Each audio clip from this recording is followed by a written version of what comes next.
Batman est l'un des super-héros les plus populaires, si ce n'est le plus populaire du monde. Créé il y a 80 ans et écrit par un nombre impressionnant de scénaristes et auteurs en tout genre, il n'est donc pas difficile de comprendre qu'il passionne pour des raisons totalement différentes, tant les facettes et les qualités de ce personnage sont désormais nombreuses. En écrivant White Knight, Sean Murphy a axé son travail en exploitant un point sensible, le mental de Batman après X années de combat contre le crime. Est-ce que le chevalier de Gotham perd les pédales? La réponse est oui. La crédibilité d'un héros dans un récit, pour moi, elle nous vient d'un postulat simple à comprendre. C'est le cas du Batman fatigué du mythique Dark Knight Returns. Il est vieux et fatigué au point d'avoir raccroché le costume, alors quand il revient, il fait plus dans la dentelle. Avec l'œuvre que je vous présente aujourd'hui, Sean Murphy met la barre encore plus haute.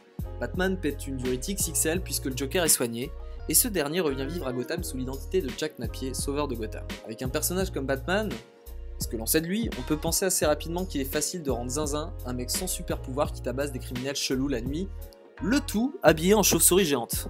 Ok, ici les sceptiques vont marquer un point. Alors pourquoi le récit de Murphy est si poignant? Aujourd'hui je vous donne ma réponse en 3 points. C'est parti.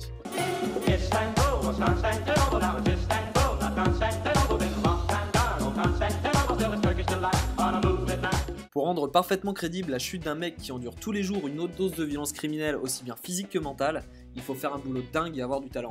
Si on part tous du même postulat qui est Batman est humain mais tient en respect Superman et déjoue les plans de 50 super criminels que loge Gotham, on se dit tous qu'il lui faut une dose bien corsée pour le faire partir en vrille.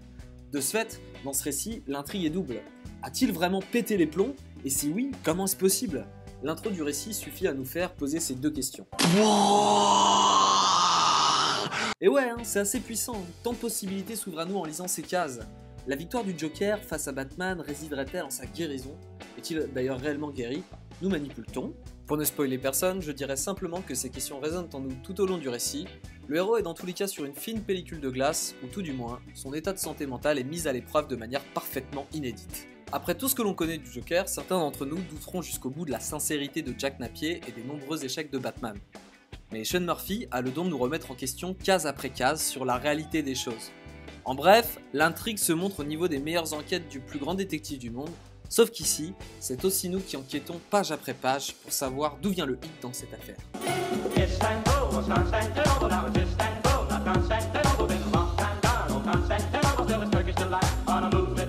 Sur ce deuxième point, je vais faire très court puisque parler de technique sur le dessin ne sera jamais mon fort. Je peux vous dire par contre que si vous avez lu la série de Snyder et Capullo, eh bien Murphy pour moi c'est Capullo mais en mieux. Voilà un petit comparatif des deux tableaux d'ailleurs. Magnifique.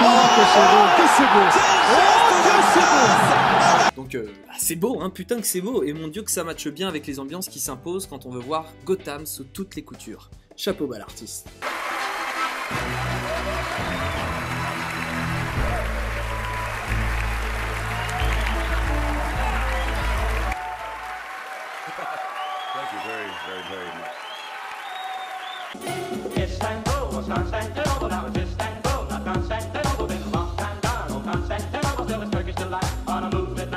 Sur ce troisième point, je vais vous parler de ce qui m'a le plus halluciné pendant ma lecture.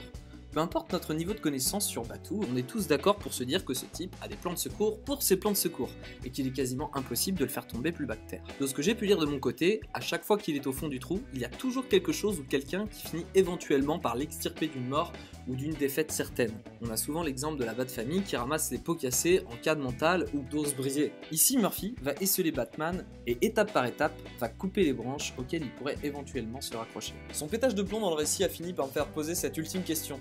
Est-ce que les traumas et les névroses de Bruce Wayne ont fini par abattre le roc inébranlable qu'a toujours été Batman?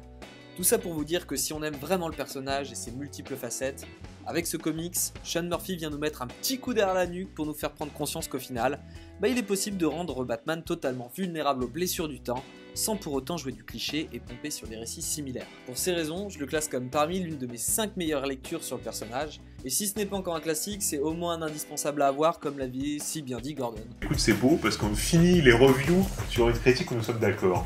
Oh putain. Et ça, je trouve ça beau. C'est la fin de cette vidéo les amis, donc je vais vous demander de me dire dans les commentaires ce que vous avez pensé de cette pépite, bien sûr, et puis aussi, surtout de vous abonner à la chaîne peut-être, ou peut-être même de cliquer sur le pouce bleu, parce que si on aime Batman, on aime cette chaîne, oui, oh oui, vous le savez très bien. Merci, au revoir, n'oubliez pas surtout de vous shampouiner les yeux avec de la choucroute. Je vous aime, je vous embrasse, je vous admire. Ciao.